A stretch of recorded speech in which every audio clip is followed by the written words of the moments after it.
책상 가방의 정리 상태를 보면 업무의 생산성을 알 수 있다. 정리 능력은 생산성의 상징. 당신의 책상 위는 깨끗한가요? 가방 안은 깔끔하게 정리되어 있나요? 컴퓨터 바탕 화면이 파일로 가득하지는 않나요? 나는 면접장에서 면접자들에게 이런 질문을 자주 한다. 정리 능력에도 그 사람의 업무 능력이 고스란히 드러난다. 책상 위가 지저분한 사람은 대개 책상 서랍이나 가방 안도 지저분하고 컴퓨터 바탕 화면이나 폴더 속도 엉망진창이다. 그런 사람들은 툭하면 영수증을 잃어버리고 파일도 자주 행방을 감추며 자료에 자잘한 숫자도 매번 틀린다. 반면 책상 위가 깨끗한 사람은 책상 서랍도 가방 안도 컴퓨터 바탕 화면도 깨끗하게 정리되어 있다. 그런 사람들은 머릿속 역시 깔끔하게 정리되어 있어 언제든 필요한 데이터나 정보를 끄집어낼 수 있다. 시험 삼아 동료나 부하 직원에게 예전에 사용했던 파일을 찾아달라고 부탁해보자. 척척 폴더의 계층 구조를 더듬어 어디에 있는지 헤매지 않고 짜임새 있게 정리된 폴더에서 바로 파일을 꺼내주는 사람은 볼 것도 없이 일이 빠르고 정확하다. 정리 능력이 뛰어난 꼼꼼한 사람은 정보 검색도 빠르다. 식당 하나를 선택할 때도 철저하게 사전 조사를 한다. 길을 잘 몰라도 적당히 찾아다니는 것이 아니라 GPS를 사용하여 단 몇 분이라도 헤매는 법이 없다. 언젠가 대만에 함께 출장을 갔던 싱가포르계 캐나다인 친구는 끼니 때마다 계획을 세워 어느 식당에서 먹을지 철저하게 예비조사를 하여 정보를 정리하고 있었다. 저녁은 그렇다 쳐도 아침까지 철저하게 시간을 들여 조사하는 모습에 나는 뭘 먹어도 거기서 거길 텐데 그냥 적당히 들어가지 하며 탐탁지 않아 했지만 드디어 다다른 식당에서 빵을 한 입 베어 먹고는 고개를 끄덕일 수밖에 없었다. 눈물 나도록 맛있던 빵에서 그 철저한 조사의 위력을 몸소 느꼈기 때문이다. 그 친구는 사소한 것이라도 최고를 추구하여 정보조사와 정보, 정리, 그리고 비교 검토에 드는 수고를 전혀 아끼지 않았다. 이번에는 인도에 갔을 때의 이야기다. 독일인 친구와 점심 약속 장소로 가기 위해 택시를 탔는데 목적지를 20km 남겨두고 기사가 길을 헤맸다.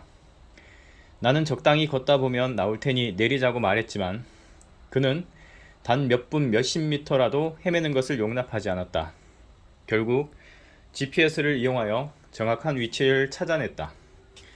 나는 그 무서울 정도의 꼼꼼함에 혀를 내두르고 말았다.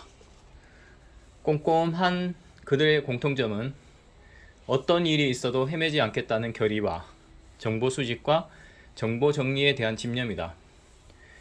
정리 능력이 뛰어난 사람은 대체로 조사 능력이 높고 업무 처리도 빠른 데다 정확하여 전반적으로 업무 생산성이 높다. 정리 능력과 업무 생산성은 크게 연동한다. 정말 인류라고 느꼈던 나의 옛 상사 중 한 명은 어떤 질문을 해도 바로 책상에서 자료를 꺼내 그 자료에 적절한 페이지를 펼쳐 설명해 주었다. 심지어 20년 전의 안건이라도 그건 여기에 있어 하며 놀랄만한 속도로 꺼내 주었다. 정리 능력은 자신뿐만 아니라 주변 사람들의 업무 생산성도 크게 좌우한다. 자료나 파일이 제대로 정리되어 있으면 다른 사람에게 인수인계도 용이하고 어떠한 질문에도 바로 대처할 수 있다. 그 결과 당신과 관련 있는 모든 사람이 시간을 낭비하지 않고도 자료나 파일이 어디에 있는지 찾을 수 있기 때문에 팀 전체의 에너지가 절약되어 생산성이 급격히 높아진다. 이처럼 제대로 된 정리는 타인이 근무하는 동안의 전략적 시간 비율, 진짜 중요한 일에 사용되는 근무 시간의 비율을 높여 자신과 타인은 물론 회사 전체의 생산성을 향상시킨다. 자신만 알 수 있는 이류의 정리. 자신을 위한 정리가 아닌 팀을 위한 정리가 필요. 인류는 자신뿐만 아니라 누구든 사용하기 쉽도록 정리하여 팀 전체의 생산성을 높인다. 반면 이류는 자신만 사용하기 쉽고 다른 사람은 알 수 없는 정리 방식으로 자신의 업무에 장벽을 친다. 다른 사람이 보면 쓰레기로 차고 넘치는 집 같아 보여도 본인 나름의 방식으로 정리되어 있어 어디에 무엇이 있는지 훤히 꿰뚫고 있다. 2m 가까이 되는 큰 키의 독일계 호주인 친구 필립스도 그런 유형이었다. 우수한 투자은행가인 필립스는 MBA 시절 성적도 우수하여 상위 10% 이내였고, 이전 직장인 유럽계 투자은행에서도 20대의 부장급에 오를 정도로 업무 능력이 뛰어났지만 그 책상의 지저분함으로 말하자면 입이 아플 정도이다. 그는 정리정돈과는 담을 쌓고 살아도 일을 잘하는 사람이 있다는 것을 몸소 보여주는 특이한 존재였다. 본인 입으로 어디에 뭐가 있는지 나는 훤히 꿰뚫고 있어 라고 말하는 걸 보면 본질적인 정리정돈은 나름대로 잘하고 있는 듯하다. 정리정돈과는 거리가 멀어도 일만큼은 빈틈없이 똑 부러지게 처리하고 있으니 평소에는 주위 사람들도 별 불만이 없었다. 대신 그가 없을 때는 그 카오스 상태에서 정보를 찾아내기란 도저히 불가능하다. 그러다 보니 역설적으로 그의 중요도가 높아져 회사 내에서는 없어서는 안 될 존재가 되었다. 이 같은 예는 필립스 말고도 또 있다. 모 외국계 거대 기업에 근무하는 후지타 씨는 자신이 해고당하면 일이 돌아가지 않도록 자료와 데이터를 도저히 알 수 없는 폴더명으로 보관해 놓았다. 데이터를 찾으려면 그것을 보관한 자신에게 묻지 않는 한 누구도 찾을 수 없도록 만들어 놓음으로써 자신의 전략적 지위를 지키고 있다. 이것이야말로 이류의 방식이지만 그 덕에 후시타 씨는 15년간 한 번도 일을 잃지 않고 생존 경쟁에서 잘 버텨왔다.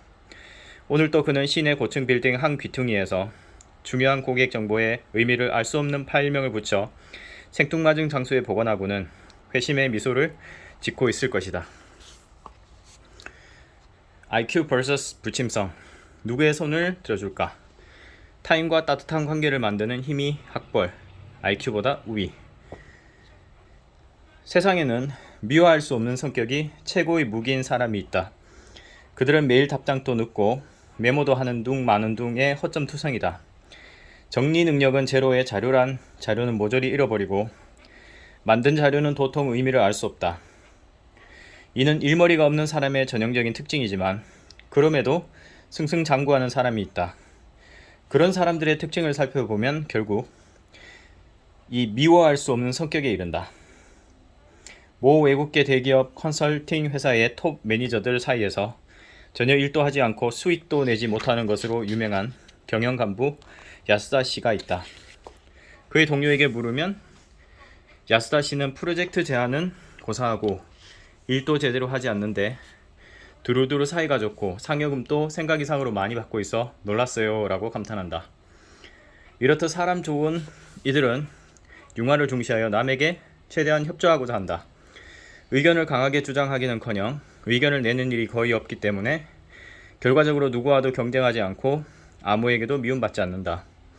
적이 없으니 누구와도 대화가 가능해 사내 조정 역할에 뛰어나 알게 모르게 사내 여기저기에 두터운 연결고리를 구축해 놓았다.